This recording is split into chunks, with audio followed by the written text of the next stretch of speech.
All media platform ছাড়ো, এখন শুধু দেবদার পেজ থেকে 2 মিলিয়ন ভিউজ জেনারেট করে ফেলেছে। ইয়েস বন্ধুরা, that's the power of megastar দেবদা। জাস্ট একটা teaser, that's the power of Dev Idhika জুটি, দ্যাটস দ্য পাওয়ার অফ কী বলবো, ঝিলমিল লাগে রে গানটা। তো এই গানটা যে ভাইরাল হতে চলেছে, এটা নিয়ে এখন থেকেই তোমরা একদম পুরোপুরি মাথায় মানে আশা ধরে বসে থাকতে পারো যে এই গানটা পাবলিক পাগলের মতন শুনতে চলেছে। কেন বলছে এই কথাটা বন্ধুরা? অলরেডি 4 ঘন্টায় 1 মিলিয়ন ভিউজ দেবদার ফেসবুক পেজ থেকে, এবং ইতিমধ্যে 2 মিলিয়নের ওপরে ভিউজ জেনারেট করে দিয়েছে দেবদার ফেসবুক পেজ থেকে। সত্যি গুরু, কি মাইরি ক্রেজ দেবদার, মানে দেবদার ফেসবুক পেজে আলাদাই লেভেলের দেবদার একটা ক্রেজ। তো আমার মনে হয় যে এরকমভাবে আনা উচিত, অ্যাকচুয়ালিতে প্রচণ্ডভাবে আনা উচিত। এখন 1.8 মিলিয়ন দেখাচ্ছে, অ্যাকচুয়ালিতে এটা আর 1.8 মিলিয়ন নেই, এখন 7 ঘন্টা হয়ে গিয়েছে, এবং এখন আমরা অলরেডি দেখতে পাবো এটা অলমোস্ট 1.8 মিলিয়ন দেখাচ্ছে ঠিকই, কিন্তু এটা অলমোস্ট 2 মিলিয়ন হয়েই গিয়েছে। ঠিক আছে, একদম মানে অন অ্যান অ্যাভারেজ তোমরা বলতেই পারো। আরে ভাই, আর তার সাথে ইউটিউবে দেখো, এসবিএফ থেকে ইউটিউবে এসছে। ইউটিউবে কিন্তু এসবিএফ অন্য কাউকে ছাড়তে দেবে না আমার যত যেমন হচ্ছে, কারণ মিউজিক রাইটসটা পুরোপুরি এসবিএফের কাছে রয়েছে। এবং সুরিন্দর ফিল্মসের ক্ষেত্রেও আমরা দেখেছিলাম এটা, যে টিজারগুলো দেবদার পেজ থেকে ছাড়া হলেও মানে ইউটিউবে মেন গানটা কিন্তু এসবিএফের পেজ থেকেই আসবে, ওখানে সুরিন্দর ফিল্মসের পেজ থেকেই এসেছিলো। এবার দেখো ইউটিউবেও কিন্তু একটা গানের টিজার কিন্তু এটা, বারবার বলে দিচ্ছি, সেই ওয়াইজও কিন্তু ভালো ভিউজ জেনারেট করেছে। 8 ঘন্টায় প্রায় 1.5 লাখের ওপরে ভিউজ জেনারেট করে ফেলেছে, which is amazing, which is seriously বলছি। আচ্ছা, এই তো হয়ে গেল এই দিক দিয়ে, এই দুটো দিক দিয়ে তো একদম ক্লিয়ারভাবে উইনার। এছাড়াও আরও অনেকে ছেড়েছে, সবার অল অ্যাক্রস মিডিয়া প্ল্যাটফর্ম যদি করি তাহলে 2.5 মিলিয়নের ওপরে হয়তো ভিউজ অলরেডি জেনারেট করে ফেলেছে। তো একটা গানের টিজার এসে যদি এরকম ভাইরাল হতে পারে, এরকম মানুষের কাছে পৌঁছতে পারে, এরকম ক্রেজ ক্রিয়েট করতে পারে, তাহলে গোটা গানটা এলে কী হবে সেটা তোমরাই জাস্ট ভাবো, যে গোটা গানটা যখন আসবে তখন কী হবে। আর 6 তারিখে গানটা যেভাবে আসবে সেটাও কিন্তু একটা বড় ধামাকার মাধ্যমে আসবে।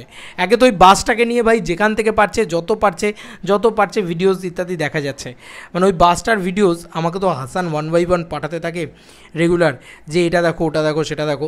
তো ওই বাসটার যে ভিডিও, সে কিন্তু বারবার, মানে বাসটা নিয়ে ভিডিওটা বারবার আসছে, মানে বারবার গ্রিন লাইন সার্ভিস থেকেই বারবার পোস্ট করা হচ্ছে। আগেরবার গ্রিন লাইন সার্ভিস কিন্তু এত পোস্ট করেনি, ওরাও বুঝে গেছে যে ভাই এইটা একটা মানে দেখানোর জিনিস এবার, ঠিক আছে, যে ওরাই একমাত্র বানাচ্ছে এরকম। এবং এটা একটা হিউজ বাস, এটা তো মানতেই হবে, হিউমাঙ্গাস জিনিস একটা। তো অলরেডি দেখো জাস্ট কি বানিয়েছে, এটাকে নিয়ে আলাদা করে প্রমোশন করছে ওরা, মানে জাস্ট সোশ্যাল মিডিয়া প্রমোশন। এই বাসটা যখন যাবে, এই বাসটা রাস্তা দিয়ে যাবে, অলরেডি গোটা রোড জুড়ে প্রমোশন করতে করতে যাবে, আর ওই গানটা ঝিলমিল লাগে রে গোটা বাংলা জুড়ে বাজাবে দেবদা। এবার এমনি লোকে মানে আগে শুনছিল একটা ভালো গানকে মানুষের কান অবধি পৌঁছে দিচ্ছে দেবদা, যে ঠিক আছে একটা ভালো গান বানিয়েছি, শুধু তাই নয়, চলো তোমার কান অবধি পৌঁছে দিচ্ছি। ধরো যেখানে ইভেন্টটা হচ্ছে, এত জোর চোঙা লাগাবে, এত জোর মাইক লাগাবে, যে ওর মোটামুটি 3-4 কিলোমিটার ধরে ওই গানটার আওয়াজ পাওয়া যাবে। আর মানে গ্রামগঞ্জের দিকে যেটা হয় সেটা হচ্ছে যে ওই ছোটো ওই টোটো বা অটো, ওইখানে একটা চোঙা লাগিয়ে গান বাজে আর দিয়ে বলে দেব আসছে, ঠিক আছে, এরকম জিনিসপত্র করে।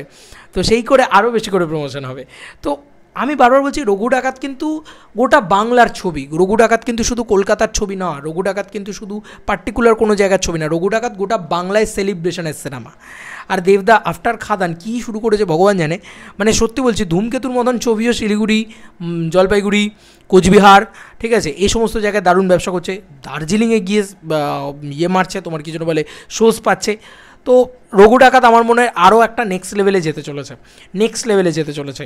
দেখো বক্স অফিসের কথায় পরে আসবো, বেঙ্গল ট্যুর নিয়ে আমরা প্রত্যেকে এক্সাইটেড যে কী হতে চলেছে, এবং এই গানটা যেভাবে গ্র্যান্ডভাবে লঞ্চ করা হবে মালদার মাটিতে, তাতে আমার বিশ্বাস যে লোকে পাগল হয়ে যাবে জাস্ট এটা আমার বিশ্বাস, লোকে পাগল হয়ে যাবে ওই লঞ্চ ইভেন্টটা দেখে। তারপরে তো ছাড়ো ওটাকে, তো তার পরবর্তী ইভেন্ট, প্রতিটা ইভেন্টই কিন্তু বাজিয়ে যাওয়া হবে ওই গানটাকে, এবং ওই গানটা ভাইরাল দেখবে কীরকম লেভেলে হয়। আমার তো মন বলছে ওই গানটা ব্যাপক ভাইরাল হতে চলেছে, আর লোকের কলার টিউনে থাকতে চলেছে ওই মিউজিকটা। কিশোরী ঠিক ওই রকম ঝিলমিল লাগে রে, এই মিউজিকটাও থাকবে, ঠিক আছে। তো তোমাদের কার কী মতামত ভিডিওটাকে নিয়ে জানিও কমেন্ট সেকশনে। চলো বন্ধুরা, নতুন কোনো ভিডিওতে দেখা হবে, বাই।